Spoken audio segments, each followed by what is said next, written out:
Hello，各位街坊，大家好！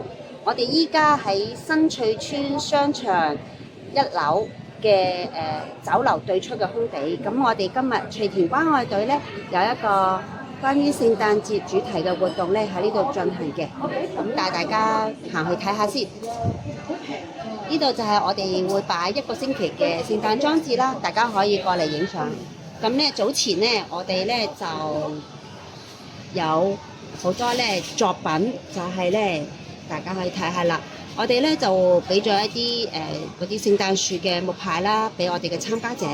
咁咧佢哋透過創意咧去設計咗呢啲嘅聖誕樹交翻嚟。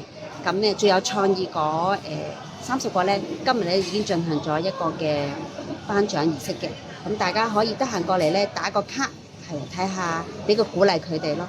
咁因為我哋咧嗰個作品咧嗰度咧就冇顯示佢哋嘅名嘅，純粹係一個編號。咁希望有一個普天同慶啦，就冇分大小年齡啦，亦都冇分界別，希望大家都有一個開心嘅節日嘅。咁大家有時間咧可以過嚟睇下啲作品，真係好靚嘅。係啦，我哋會展期係擺1個星期嘅，擺到27號嘅，12月27號，由今日開始。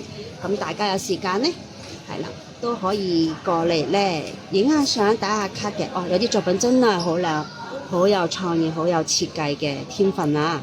我哋啲街坊小朋友作品，咁當然啦，參加者咧亦都有小朋友啦，有家長啦，亦都有長者嘅。但係作品真係好靚，好有心思啊！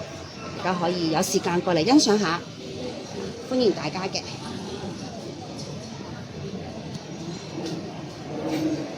咁即係喺酒樓側邊，喺呢度扶手梯上嚟，呢度就係新翠村嘅商場。有時間過嚟啦，翠田關愛隊，多謝大家。